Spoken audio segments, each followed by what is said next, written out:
Gen Z turns 28 this year. Well, actually, it turns 28 or it turns 23, depending on when you started it. But Gen Z is the generation that I identify with. It has been an interesting ride as I move up, as I am the oldest of this generation. At least I'm among them. Every new employer gets to use me and my peers as a guinea pig to discover what changes they need to make for the new generation of employees about to come in. And as I stated in a previous video, I work for nonprofits. Specifically, I work for at-risk teenagers, and I have been part of many meetings that discuss the changes that an organization needs to make to better serve Gen Z. But what about video games? What about PC gaming? What about Star Citizen? Hi, my name is Habanero Sauce, and thank you for watching.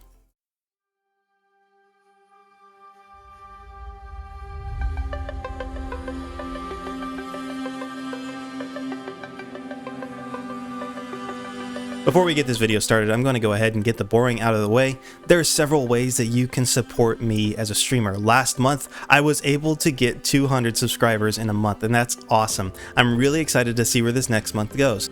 So if you want to show your support, go ahead and give a like and a subscribe. If you want to show me some support in the game, I need to get 2,000 people to buy the game. So that could be a fun way. You miss 100% the shots that you don't take. If I get 2,000, then we end up getting a javelin and we could all fly it together if the javelin ever comes out. I want to reiterate that while I have a lot of practice with teenagers and I have been working with Gen Z for the last 7 years of my life, I am not talking about teenagers here.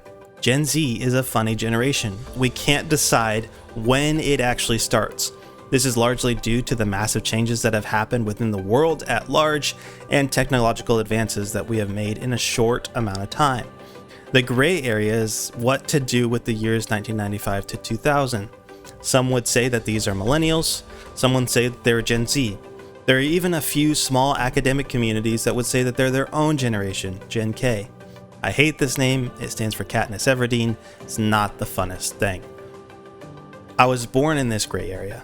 And I will say that I and most of the people that I've grown up with would identify as Gen Z. If this is the case, Gen Z turns 28 this year. Yes, for those of you that aren't Gen Z, you can feel old.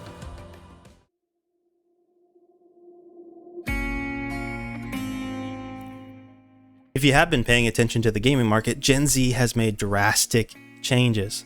The people this age have different values they want from the games that they play. Here's a quick example of the drastic changes they have made. Halo came out. There's been a lot of Halo games, but in Halo there was a way that you could tell everyone that you were an elite in the game. You had to finish the game a certain way. The Halo Hayabusa armor was an achievement in the game that you could show off that you really played the game, the complete set only being available to those who obtained all the skulls available. Now, new markets have realized that Gen Z is a consumer not only in real life, but in game. Movies, actors, music artists, and other brands have all tapped into the market within the gaming industry. Games like Fortnite are endless advertisements, and it's infecting other games as well. Think about Rocket League and their goal explosions and some of the music that they have playing, they've been tapped into as well. Instead of skill being the ability to achieve something hard and earn something for it, it has been reduced to having your credit card handy for the right time to buy a cosmetic item only available for a few moments. Gen Z aren't teenagers anymore, living off of their parents' wallets. The oldest Gen Z is 28 this year, as I've stated before. If they are anything like myself, I graduated college, got a job, had disposable income, and decided to finally graduate from console gaming to gaming on a PC. The first game I bought was Star Citizen. I'm a sci-fi nerd, and I realize that makes me rare among my peers. Gen Z has been entering into the workforce, and now the consumer market for PC gaming, where myself and a few of the others that are older than me or around my same age only represented a small portion of the target audience and market for PC games. As more and more of us get older and more of us are buying PCs and buying PC games, our numbers are growing. Games that are PC only that wish to tap into this market, including Star Citizen, may start to change. And here are some of my predictions if they choose to do so.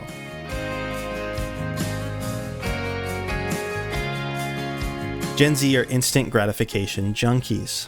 Every game that they have grown up playing has been one that delivers dopamine as quick as possible. From the colors on the screen, to the sound of the notifications, to the impact that they make on the opponents on the screen, Gen Z has been used to their time being quickly rewarded, regardless of how skilled they are. The rule of thumb is that in real life, you have about 2 minutes for an adult to decide whether or not they're coming back to a facility or an organization. Think of an entryway to a business being a big influencer on how the business looks as a whole. The same should go for games, yes? Wrong. Instead of 2 minutes, let's think more like 10 seconds. My first time loading into Star Citizen was awesome. Within the first 2 minutes and the first 10 seconds, aside from the loading screen, I loaded into New Babbage. I walked out of my habitation, I looked for my train station, went to the spaceport. I tried to figure out my helmet, spawned a ship, and then I crashed into the ceiling when I hit spacebar. Those first 2 minutes, those first 10 seconds were pretty cool. The first time. The second time doing all of that was less satisfactory. Now I know that I can set my spawn at a spaceport and have my ship within 10 seconds if I called it first. But that first load in was not pleasant. I predict that if this trend in Gen Z keeps going, there will need to be changes to quickly introduce players into the verse. I believe the community at large has been asking for these anyway. If they do not allow players to immediately spawn at a space station and only reserve the ground cities for more in-depth gameplay rather than just a spawn location, I think they will need to make the general experience of starting play a lot quicker. For now, this is why you may see a lot of gamers going on killing sprees outside of space stations. If you think about it, even though most people would think they're griefers, it is the easiest and quickest way to find PvP within the game.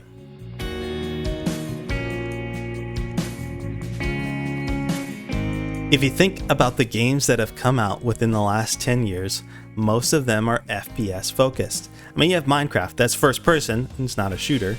You have Skyrim, then you have Fortnite, you have Rainbow, then you have Apex Legends, and things like Rocket League. Not all of these are FPS, like first person shooter games, but they are all about the first player experience. They're about from the first person or even close to third person, about someone showing their skill to another player. Most of them are guns oriented or movement oriented, and you're able to tell your skill based on how you use those to your advantage.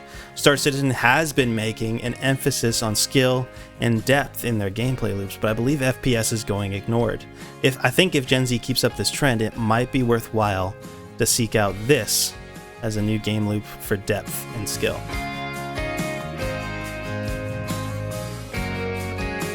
Gen Z loves free to play. Most of the games that they play are free to play. The games that have the most impact are the ones that are free to play for most of their players. And I believe that Star Citizen could benefit largely from a free to play option. Think about it. At the end of this alpha, some sort of reward needs to be felt for those of us that backed up the game. I'm not going to try to say what it should or shouldn't be, but wouldn't it be interesting if all of us, we were the only ones able to start out with a ship? That everybody else that downloaded the game, maybe they still have to buy it, maybe it is free to play, didn't have a ship. And they would have to fill a turret seat. All of a sudden, all these whales that have these massive ships that are never able to fill them with turrets now have a market that they can tap into to get players into those seats. I believe free to play options within this game would be very beneficial, and we get a lot of Gen Z to come in.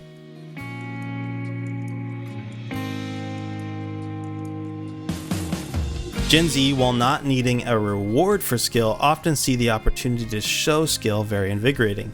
To use Fortnite as an example, while skins and cosmetics are easily accessible, the way you built or moved showed really quickly how skilled someone was or wasn't. I know the point I made earlier made it sound like they don't value skill, but I believe this generation might value it more. With the absence of showing off skill through cosmetics, game mechanics come above everything else. If a player is able to show through how they play that they are more skilled than the other players on the screen, then that is what they're going to play. Games that are not deep enough to show this ceiling typically generate lower interest with Gen Z. In Star Citizen, there has only recently been a push to express this skill ceiling and floor in all aspects of the game.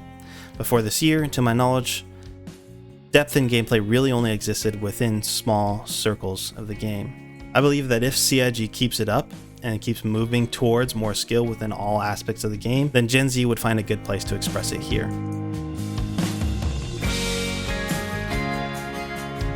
I believe I will rub some members of the community the wrong way, but Gen Z loves to spend money on cosmetics.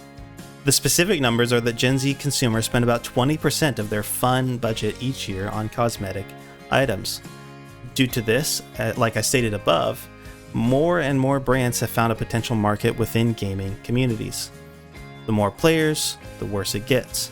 Until now, it really hasn't been seen in Star Citizen. My prediction is that as it grows, if it grows, more markets will join with CIG to generate consumers within the game. We could see a rise in cosmetics or cosmetic items that generate a specific branding or look within the verse. I do believe that it will have to be targeted to a specific audience, so a sci-fi loving audience. Television shows like The Foundation, which is a show that I love a lot, might ask to put some armors within the game that are inspired by the show. Then players can show off what type of sci-fi nerd they are towards their friends. My last point is that Gen Z is the loneliest generation out there. From the time that they were little, they didn't find community within their physical spheres of influence, but their virtual ones. They have grown to really accept the online community because there's always somewhere that they can belong. In my work, this can both be a blessing and a curse. On a virtual community, you can find friends. Of course, there's always a risk there, so you need to be safe. There's also no need, though, to develop social skills or acceptable behaviors, because no matter what, there's a new community waiting. As someone who works with teenagers, I find it hard to show them that personal skills and development are actually important. COVID-19 and shutting down schools and colleges for a few years didn't help this any, but it did play a huge influence on this generation. Where adult Gen Z has entered here is that a well-developed community gameplay is really important. There needs to be a point to expressing a community within a game. At the last place I worked, there was quite a few Gen Zers that played a lot of Ark Survival. As an example, Ark has a fleshed out need for a community. Within the group, you can build a better base, spawn more creatures, and fight bigger guilds. If Star Citizen wants to satisfy this need, they need to hash out organization gameplay. I believe I speak to the needs of the community at large here, that a page on Spectrum is not enough. As more and more missions are made and PvP areas developed, it would be nice if they were made with the mindset of large-scale groups of players trying to accomplish something together for the benefit of all. I believe as base building and more capital ships are developed, this might become more fleshed out.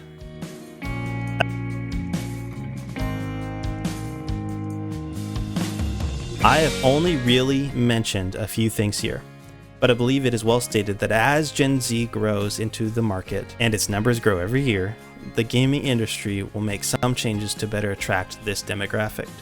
While this video outlines some things that CIG could change, it does not suggest that they have to. I am Gen Z myself, and I enjoy this game. I have found, however, that I am fairly alone among my peers in my favor for this game. Chris Roberts has decided in the past that this game would be different than any other games that seek out consumers and appease investors. We'll see if those trends stick. Additionally, Gen Z is not done developing, so who knows what will change. Hey, this game and gaming are great places for escape, but your life is a great place to live, so be there or be square, because if you aren't there, no one will see you around.